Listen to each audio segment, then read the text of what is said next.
लद्दाख के इन्वायरमेंटलिस्ट और Leh apex body के मेंबर सोनम वांगचुक जी हमारे साथ हैं।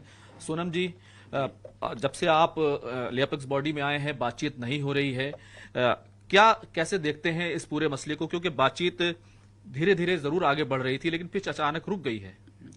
वैसे भी बहुत लगभग ना के बराबर ही हो रही थी। पिछले 8 महीनों में 2 हुए हैं, तो कोई खास नहीं हो रहा था। अब मैं नहीं ये सोचना चाहूँगा कि हमारे आने के बाद रुक गए हैं, शायद उनसे देरी हो रही है। और मैंने हर बार कहा है कि अगर ऐसी बात हो तो हमें कोई ज़रूरत नहीं है कि हम ही हों, क्योंकि बातचीत को कोई भी कर ले, मुद्दे तो सबको पता है और नतीजे भी पता है कि क्या चाहिए, तो इससे फर्क नहीं पड़ता है कि कौन बातचीत में जाए। तो इसलिए उम्मीद ये है कि इसके वजह से नहीं होगी। अगर हो तो एक तरफ हमें कोई वो नहीं है, अगर एपेक्स बॉडी खासकर माने कि वो बदलना चाहेंगे। जी। लेकिन दूसरी तरफ करगिल में डेमोन्स्ट्रेशन शुरू हो रहा है, भूख हड़ताल शुरू हो रही है, आप भी हिस्सा होंगे उसका? जी जी। तो ये जो आंदोलन था ये तो काफ़ी पहले शुरू होने वाला था। 15 जुलाई को लोग पहले से कह रहे थे कि आंदोलन शुरू करना होगा, क्योंकि कोई बातचीत का न्योता नहीं आया है। फिर 25 जुलाई की बात आई, फिर 28 जुलाई की, और फिर उसके बाद जब आंदोलन की बात छिड़ी तो सबने, नागरिकों ने ये समझा कि परम पूज्य दलाई लामा जी के रहते वहाँ पर स्थिरता ना आए, आंदोलन ना हो। तो इसलिए कारगिल के हमारे जो नेता हैं, कारगिल डेमोक्रेटिक अलायंस ने, मैं उनकी दाद देता हूँ कि उन्होंने ये बेड़ा उठाया और कहा कि लेह में नहीं तो फिर ये कारगिल से शुरू हो और आगे लेह में हो जब उनकी उपस्थिति ना होता। लेकिन सरकार का जो बर्ताव है, जो रवैया है, उससे आप कितने जो है असहमत हैं? सरकार की देरी से तो कोई सहमत कैसे हो सकता है? देखिए, अच्छा खासा लद्दाख जैसा इलाका जो सदा से देश का नंबर 1 देशभक्त रहा है, उनके मन में शंकाएं उठ रही हैं, ये देश हमारे लिए सही कर रहा है, इनको हमारा ख्याल है कि नहीं। ऐसा सीमावर्ती क्षेत्रों के लिए अच्छा नहीं है। वहां तो एक दिल दिमाग होना चाहिए कि हम भारत के लिए जान देने को तैयार हैं। मगर जिस तरह से 6 सालों से जब से वो ये सोच रहे थे कि हमारे हित में ये सब किया जा रहा है, यूटी बनाना, ये सब लद्दाख के हित में, और उसके बाद हम देखते हैं कि यूटी है तो उसमें लोगों का कोई भागीदारी नहीं है।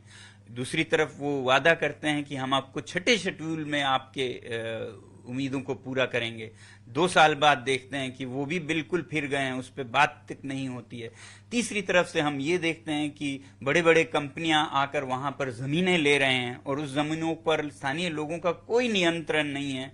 तो लोग बहुत हैरान हैं, परेशान हैं। वो उन्हें यकीन नहीं हो रहा है कि एक देश ऐसे लोगों के साथ ऐसा कैसे कर सकता है जिन्होंने हर जंग में, यकीन मानिएगा, 48 से लेके 62 से लेके 65 की जंग से लेके 71 के जंग से लेके 99 के जंग, 2020 के जंग, कोई ऐसा जंग नहीं है जिसमें लद्दाख के लोग सीना ब सीना, शाना ब शाना नहीं चले हों। और उनके साथ ऐसा विश्वासघात, वादा करके फिर वादा तोड़ना और उसका कोई कारण भी नहीं बताना कि हम आपका वादा क्यों नहीं पूरा कर रहे हैं, और उनके पर काट के उनसे आप लोकतंत्र भी छीन रहे हैं। अभी लद्दाख में कोई लोकतंत्र लगभग नहीं है, सिवाय एक सांसद के, एक सांसद पूरे खित्ते के लिए। उसके अलावा मतलब आपका पंचायत तक नहीं है, सस्पेंडेड है पंचायत कोई 1-1.5 साल से। हाँ, और असेंबली में जो रुकन जाते थे प्रतिनिधि, वो तो है ही नहीं अब, क्योंकि स्टेट ही अलग हो गया। तो हिल काउंसिल जो है वो आखिरी सांसों पर है। ये भी कहते हैं कि इसको भी शायद सस्पेंड करें, इसके इलेक्शन हो या शायद ना हो, ये भी कहा जा रहा है कि इसको भी मुलतवी कर दिया जाए। पता नहीं उसका, तो खैर फिलहाल तो यही है बात। लेकिन दूसरी तरफ सरकार ने कुछ जिले भी बनाए थे, कुछ डेवलपमेंट के परियोजनाएं भी शुरू हुई हैं, बिजली वहां से बहुत बड़ी कहना चाहिए कि बहुत ज्यादा बिजली वहां पर बनने वाली है, गीगा कहना चाहिए। तो इस पे भी आपको आपत्ति है? देखिए, मैं आपको वो कहूँगा जो वहाँ के लोगों से मैंने सुना और मैं हैरान हुआ। वो कहते हैं कि डेवलपमेंट तो फिर चीन में भी है। चीन में शायद 10 गुना ज्यादा हो, मगर आज़ादी नहीं हो तो डेवलपमेंट किस काम का? सोने के पिंजरे में आखिर आप आज़ाद नहीं है ना, आपका लोकतंत्र नहीं है, आपका जबान नहीं है, आप अपने हश्र का फैसला नहीं कर सकते हैं।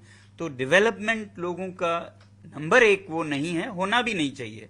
डेवलपमेंट क्या, जिसमें कि कोई और फैसला करे कि आपके साथ क्या हो। आप कह रहे हैं कि आप सरकार के इस रवैये से खुश नहीं है, लेकिन आगे का कैसे प्लान करेंगे? पिछली बार आप आए थे दिल्ली में, आपने अनशन किया और उसके बाद सरकार बातचीत पर राजी हो गई थी। तो आगे आप लोगों का क्या प्लान है? कैसे जो है अपने इस कैंपेन को, इस पूरे एजिटेशन को आगे बढ़ाने वाले? तो फिलहाल तो लोगों को जो एहतिजाज है वो कारगिल में दिखाया जाएगा। कल 9 तारीख से 11 तारीख तक कारगिल के तमाम लोग और ले के लोग भी आएंगे, जुड़ेंगे उनसे। कारगिल के जो कारगिल डेमोक्रेटिक अलायंस है उनकी पहल है और लेह का समर्थन है। तो उसके बाद जब पूज्य दलाई लामा जी वहाँ न होंगे तब वहाँ पर लोगों का इजहार होगा इस बेचैनी का। और वो किसी भी तरीके से हो सकता है, बातें चल रही हैं कैसे हों, कि क्या अनशन करें, क्या पद यात्रा दोबारा ले से दिल्ली तक और बापू की समाधि तक लाएं, ताकि दुनिया देखे कि एक लोकतांत्रिक देश में गांधी जी के रास्ते पर चलना कितना मुश्किल है। मतलब 1000 किलोमीटर दुनिया के सबसे मुश्किल पर्वतों को लांग कर आना पड़ता है, एक बार नहीं 2 बार, मगर हम 10 बार भी आने को तैयार हैं। खबरें इस तरह की आ रही हैं कि आप पहले से ज्यादा बड़ा अनशन करने की तैयारी कर रहे हैं और फिर दिल्ली को उसके सामने झुकना ही पड़ेगा। झुकने झुकाने की बिल्कुल बात नहीं है। हम तो निवेदन करते हैं बिल्कुल, क्या कहेंगे, ह्यूमिलिटी के साथ, कि जो वचन हैं, जो हक हैं, वो देने चाहिए। मतलब कोई कंपनी फायदा ले लद्दाख के जमीन से और वहीं के लोग बेघर हो जाएं, तो ये तरक्की नहीं है। तो इसलिए हम चाहे जो करना पड़े करेंगे। जहां तक मेरे अनशन का है वो पहले से ही घोषित है कि ये आमरण होगा।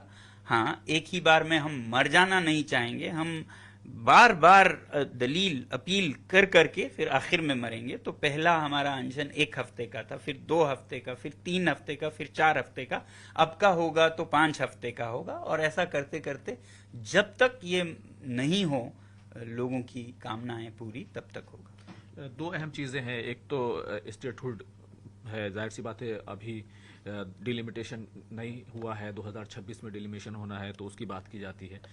पार्लियामेंट्री कॉन्स्टिट्यूंसी की डिमांड भी उसी पर टिकी हुई है। लेकिन 6 शेड्यूल को लेकर क्या आपकी प्रायोरिटी होगी? क्योंकि आप ले अपेक्स बॉडी में हैं, तो क्या आपकी प्रायोरिटी होगी अब सीधे 6 शेड्यूल पर बात हो? नहीं, दोनों जरूरी हैं। और 6 शेड्यूल तो एक तरह का वचन है ना। वचनों पर तो किसी भी देश और उसके नेताओं की एक तरह से वचनबद्धता होनी चाहिए। कोई दुनिया का राष्ट्र ये नहीं संदेश चाहेगा भारत से आते हुए, इसीलिए हम दुनिया को नहीं बोलते हैं। हम हमेशा हिंदी में बोलने की कोशिश करते हैं ताकि दुनिया तक ना पहुंचे, क्योंकि उन्हें बहुत धिक्कार लगेगा देश पर कि यहाँ के नेता कुछ भी चुनाव में लिखित में कह के चले जाते हैं और उसके बाद वो हाथ धो लेते हैं। मगर हम ये बहुत लोग कहते हैं ये तो हम आम नेता करते हैं, सरकारें करते हैं। तो सरकारें आम हो सकती हैं, हम नागरिक गैर आम होना चाहेंगे।